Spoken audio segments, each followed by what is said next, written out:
Hi, I'm Mary, a librarian and book reviewer with a focus on stories written for kids, tweens, and teens. Today I get to share with you this book called The Atlas of Ocean Adventures, written by Emily Hawkins and illustrated by Lucy Leatherland.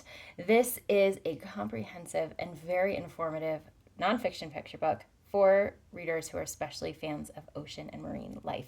So, as you're going through the book, it takes you on a journey across the world and all of the creatures who live in the marine environments in the world. So, from sharks to cuttlefish to parrotfish to whales and more.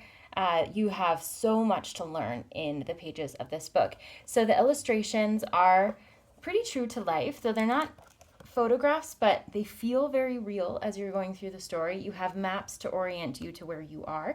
And there's also not only facts about the animals that are presented in this book, but also some facts about how climate change and pollution are affecting these animals.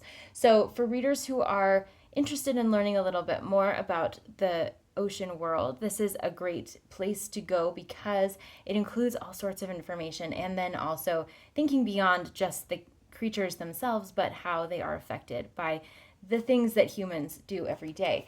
So there is some text in here that is a little difficult to read against the background just because it's kind of dark text against dark background. But if you're focusing on just a little bit at a time, it's not too bad. And as you can see, the book isn't necessarily something that you read in one sitting.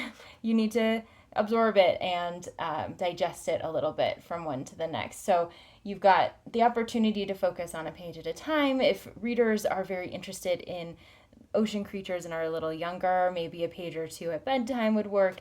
So the book itself has so much information in it that readers are going to come away with a wealth of knowledge about the ocean creatures. So even if it's not necessarily something that you read cover to cover, for those readers with interest in specific animals, they'll be able to get to them fairly easily in the book, and they'll be able to focus on learning a little bit more about them as they go, and perhaps they'll also be inspired to learn about other creatures along the way. This is printed on very oversized pages, so it's a hefty book, not one that is necessarily going to be easy to cart from one location to another, but one that would work well on a home bookshelf and then also at bedtime if you're looking at it in your lap, because there's so much detail in each of the pictures in this book. So for readers, especially those upper middle grade or upper elementary into middle grade readers, because of the depth and complexity of the information shared in this book, but the illustrations are going to be appealing to a wide range of readers. So if this book sounds like a great fit for you or for someone you know, I hope you look for it wherever you get your books.